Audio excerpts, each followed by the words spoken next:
الحمد لله رب العالمين والصلاة والسلام على سيد الأنبياء والمرسلين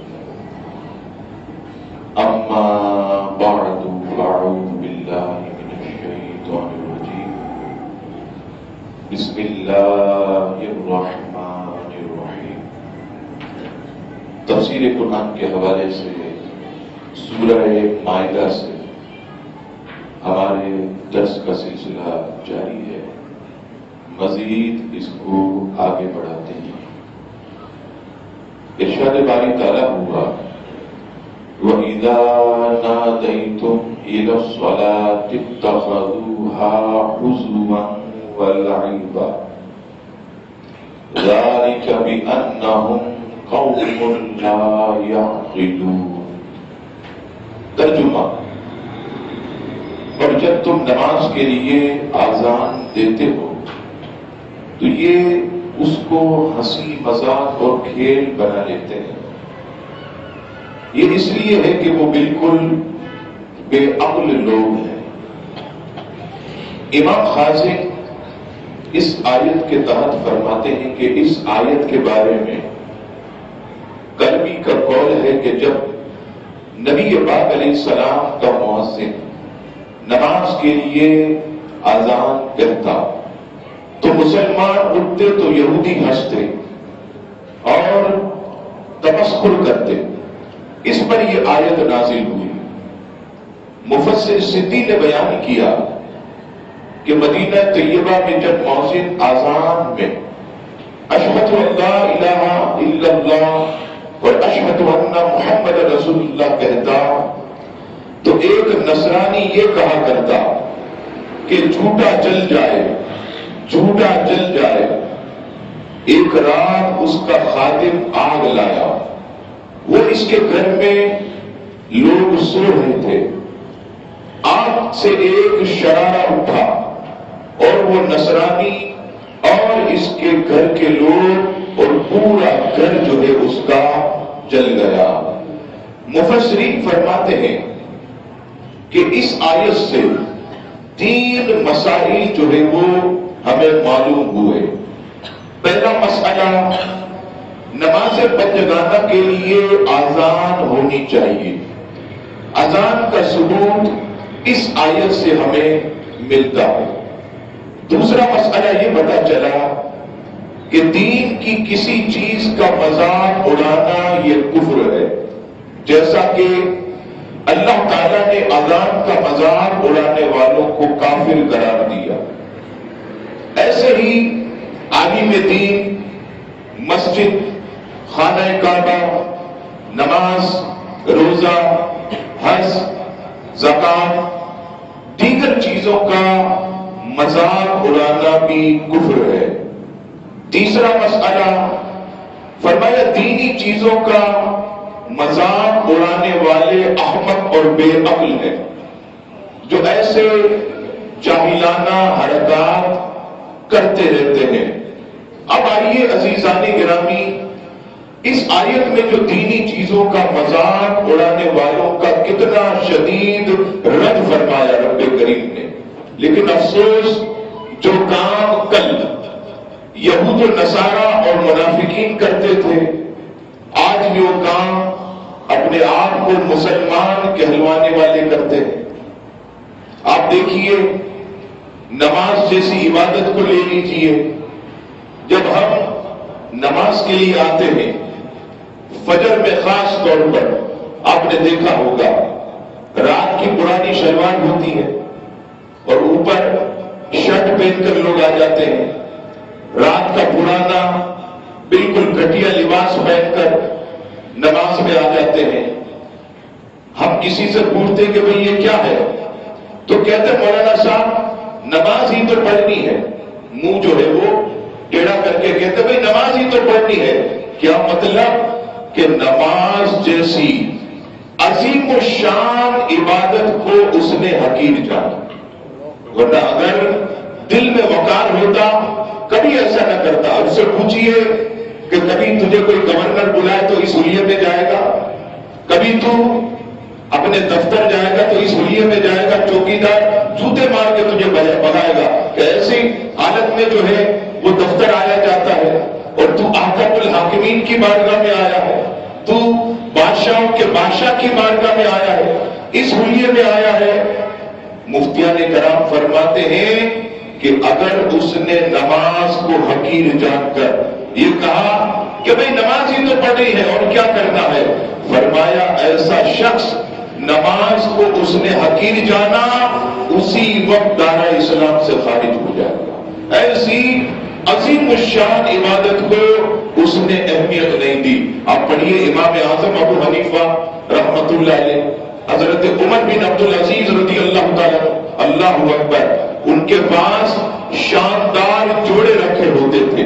وہ کیا کرتے، دن میں ادھر ادھر جاتے تو عام لباس پہنتے، جب رات نماز کے لیے اور عبادت کے لیے کھڑے ہوتے تو ہزاروں روپے کا قیمتی لباس پہن کر کھڑے ہوتے۔ لوگ حیرت کرتے، عالی جان کیا وجہ ہے؟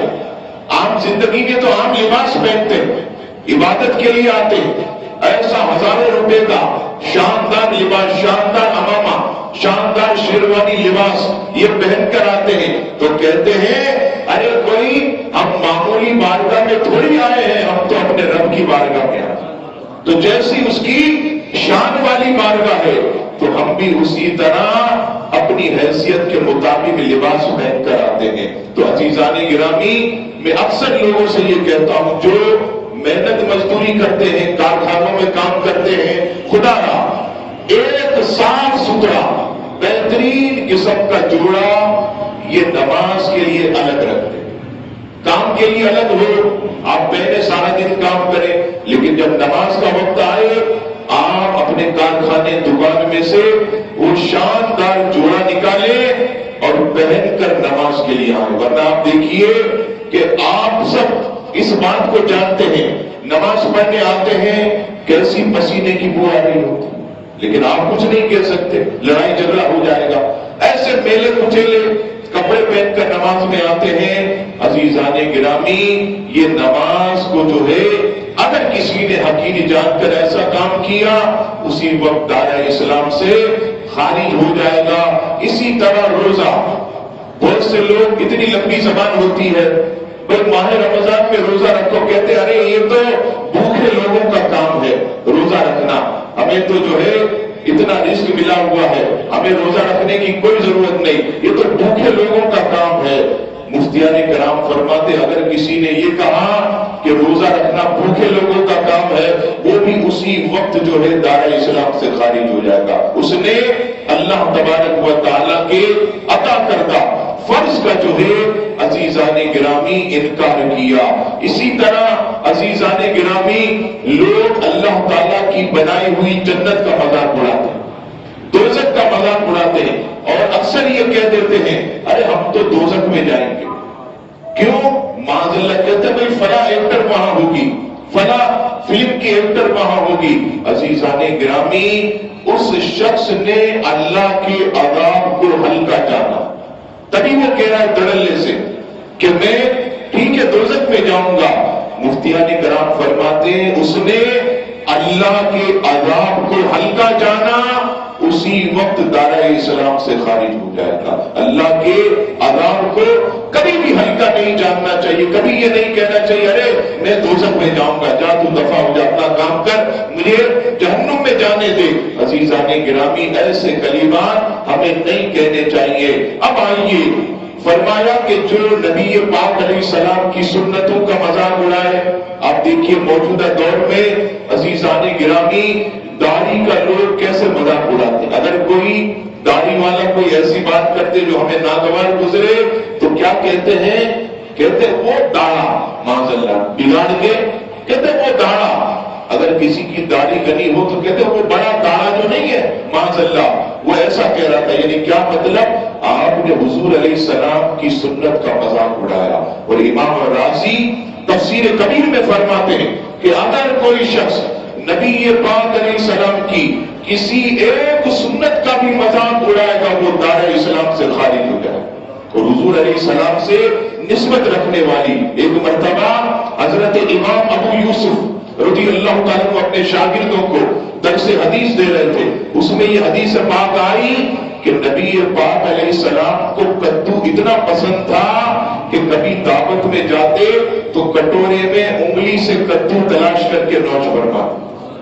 اب امام ابو یوسف کے شاگردوں میں ایک شاگرد کھڑا ہو کر منہ بگاڑ کر کہنے لگا مجھے تو کدو ذرا بھی پسند نہیں۔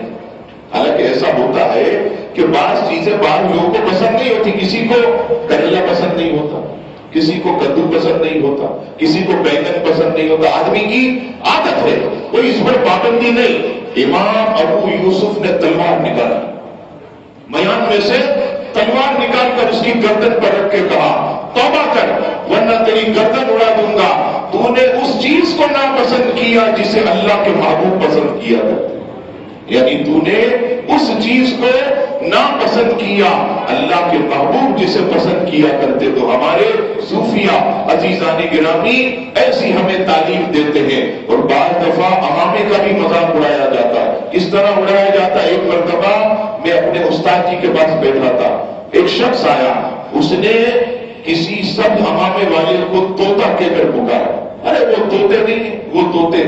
استاد جی کہنے لگے ادھر آؤ، بٹھایا اس کو سامنے، کہنے لگا کیا تو امامے کی وجہ سے اسے طوطا کہتا ہے کہ سب امامہ باندھا وہ ہرا امامہ؟ وہ خاموش ہو گیا۔ استاد جی کہنے لگے اگر تو نے امامے کی وجہ سے، سنت رسول کی وجہ سے تو نے اسے گھٹیا سمجھ کر طوطا کہا ہے، اسی وقت توبہ کر ورنہ سخت گناہ گار ہوگا۔ عزیزان گرامی، آج موجودہ دور میں ہماری زبانیں اتنی بڑی ہو گئی کہ جب ہم مجلسوں میں بیٹھتے ہیں دیکھتے نہیں ہیں، اور کس طرح عزیزان گرامی حضور علیہ السلام کی سنتوں کا مذاق اڑاتے ہیں، حضور علیہ السلام کا جو سنتوں بڑا لباس ہے اس کا مذاق اڑاتے ہیں، نبی پاک علیہ السلام کی مبارک زلفیں اس کا مذاق اڑاتے ہیں۔ اور ایک صاحب آ کر تو مجھے 15 یا 20 دن کی بات ہے، مجھے آ کر کہنے لگے مولانا صاحب آپ نے عاشورے میں ایک حدیث پاک سنائی تھی کہ جو شخص عاشورے کے دن عصمت سرما لگائے اس کی برکت سے پورا سال اس کی آنکھیں درد نہیں کریں گی۔ تو میں نے جو ہے یہ آپ کی بات سن کر میں نے سرما لگایا۔ کہنے لگے آگے ایک شخص ہے گلی کے کونے پہ بیٹھتا ہے، اس نے جب مجھے دیکھا کہ میں نے سرما لگایا تو معاذ اللہ مجھ سے کہنے لگا یہ تو نے آنکھوں میں کیا لگایا؟ وہ کہنے لگا میں نے سرما لگایا۔ تو کہنے لگا معاذ اللہ یہ تو ہجڑوں کا کام، معاذ اللہ سما معاذ اللہ۔ تو اس نے بیچارے نے کہا مولانا صاحب کبھی موقع ملے تو آپ یہ بات بیان کر دیجئے گا کہ اس طرح حضور علیہ السلام کی سنت کو یہ سرما لگانا نبی پاک علیہ السلام کی سنت ہے۔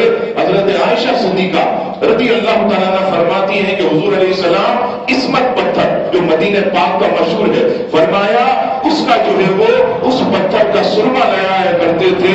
تو اس طرح سنت رسول کا مذاق اڑانا، سنت کو عمل کرنے والوں کا مذاق اڑانا عزیزان گرامی یہ بعض اوقات گمراہیت کی طرف اور بعض اوقات کفر کی طرف لے جاتا ہے۔ اسی طرح فرمایا عالم دین کا بھی مذاق نہیں اڑایا جائے۔ آپ دیکھیے جب ہم مجلسوں میں بیٹھتے ہیں، چوراہوں پر بیٹھتے ہیں، ہم علماء کی قیمت شروع کر دیتے، خاص طور پر جب چاند نظر آنے والا ہوتا ہے رمضان کے آخری دنوں میں۔ بڑے بوڑھے کہتے ہیں ارے دیکھنا تو یہ مولوی صاحب کیسے چاند کو کھینچ کے لے آئیں گے، یہ مولوی صاحب دیکھنا کیسے چاند کو کھینچ کے لے آئیں گے۔ مجھے تو بڑی ہنسی آتی ہے کہ چاند کو کھینچ کر یہ بیچارے کیا لائیں گے، چاند کا مالک تو رب تعالیٰ ہے۔ لیکن عزیزان گرامی آپ دیکھیے ایسے ایسے مذاق، ایسی ایسی جو ہے وہ عزیزان گرامی باتیں کی جاتی ہیں۔ آپ بتائیے کہ مفتی کا کام تو فتویٰ دینا ہے، اسے کون سے جو ہے وہ کاروبار کرنے ہیں کہ وہ معاذ اللہ ایک دن پہلے آپ کو چاند دکھا دے گا یا ایک دن پہلے چاند میں دیر کر دے گا، اور معاذ اللہ ایسے ایسے لطیفے بناتے ہیں کہ ایک صاحب میرے پاس آئے، انہوں نے دکھایا، بولا یہ لطیفہ معاذ اللہ یہ کل رات کو کسی نے مجھے بھیجا۔ کہنے لگا بھائی چاند بڑی دیر سے نظر آیا، جانتے ہو کیوں نظر آیا؟ اس میں معاذ اللہ ایسا لطیفہ بنایا گیا یہ چاند تم جانتے ہو دیر سے کیوں نظر آیا؟ وہ اس لیے نظر آیا کہ مفتی منیب الرحمان صاحب کی بیوی کے کپڑے یہ درزی کے پاس تھے، درزی نے کہا ابھی وہ سلے نہیں ہے، تو مفتی صاحب نے جو ہے معاذ اللہ چاند میں تاخیر کر دی۔ جب بعد میں درزی کا فون آیا 2 گھنٹے کے بعد کہ آپ کی بیگم کے کپڑے تیار صاحب نے کھڑے ہو کر اعلان کر دیا کہ چاند نظر آ گیا، معاذ اللہ، ایسے ایسے عزیزان گرامی لطیفے، اور اس طرح علماء کا، مفتیان کرام کا مذاق اڑایا جاتا ہے۔ مفتیان کرام فرماتے ہیں کہ ایسی چیز آدمی کو جو ہے وہ گمراہیت کی طرف لے جاتی ہے۔ کسی بھی اسلامی شعار کا، کسی بھی نبی پاک علیہ السلام کی سنت کا ہرگز مذاق نہیں اڑایا جائے، اور خاص طور پر کامیڈی شو جو ہوتے ہیں اس کے اندر آپ دیکھیے کہ کیسے کیسے جو ہے وہ مذاق اڑائے جاتے ہیں، اور آپ حیرت کریں گے جنت کا مذاق اڑایا جاتا، دوزخ کا مذاق اڑایا جاتا ہے، قبر کے اندر جو سوالات ہوں گے اس کا مذاق اڑایا جاتا ہے۔ ایسے کامیڈی شو عزیزان گرامی سننے سے بھی بچنا چاہیے، اور ایسی کہیں اگر گفتگو ہو رہی ہو ہمیں کھڑا ہو کر وہاں سے چل دینا چاہیے، کہیں ایسا نہ ہو کہ ان کی وجہ سے ہمارے ایمان کو بھی نقصان پہنچے، ہمارے دین کو بھی نقصان پہنچے۔ اور میں کہتا ہوں جب بھی زبان کھولے تو کسی نے بڑا اچھا جملہ کہا، پہلے تولو بعد میں بولو۔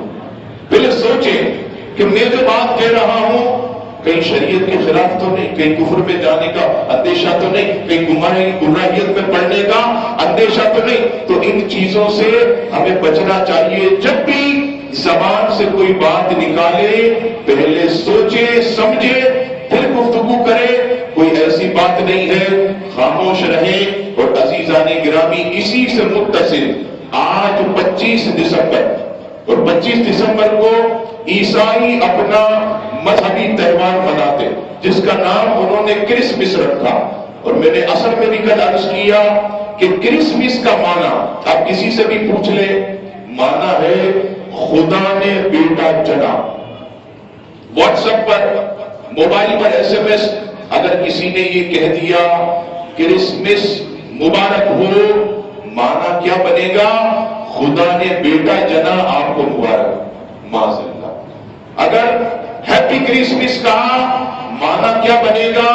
خوشی کی بات ہے کہ رب نے بیٹا جنا، معاذ اللہ۔ عزیزان گرامی اگر کسی نے معنی جانتے ہوئے ہیپی کرسمس یا کرسمس مبارک کا SMS کیا، مفتیان کرام فرماتے ہیں کہ اسی وقت دائرہ اسلام سے خارج ہو گیا۔ اور معنی نہ جانتا تھا پھر بھی اس نے SMS کیا تو یہ کرنا حرام ہے۔ ان چیزوں سے ہمیں بچنا چاہیے۔ لوگ بڑے دھڑلے سے ہولی کے میسج چلاتے ہیں، دیوالی کے میسج چلاتے ہیں، یہودیوں کے تہوار کے میسج چلاتے ہیں، کرسمس کے تہوار کے میسج چلاتے ہیں، اور بڑے افسوس کی بات ہے کہ یہ ملک ہم نے اسلام کے نام پر لیا، اور اسی ملک کے اندر معاذ اللہ کرسمس کے موقع پر خصوصی ٹرینیں چلائی جاتی ہیں۔ ارے بھائی یہ کیا ہو گیا؟ نبی کی پیدائش تو ہم مسلمان بھی مناتے ہیں، لیکن ہمارا نظریہ یہ ہے کہ ہم حضور علیہ السلام کو اللہ کا بندہ اور اس کا رسول مان کر ان کا میلاد مناتے، لیکن عیسائی معاذ اللہ انہیں اللہ کا بیٹا جان کر اور مان کر مناتے ہیں۔ وہ شرکیہ کام ہے، ہمیں ان سے بچنا چاہیے، اور کسی قسم کی بھی ایسے تہواروں پر مبارکباد نہ دے تاکہ ہمارے ایمان کو نقصان پہنچے۔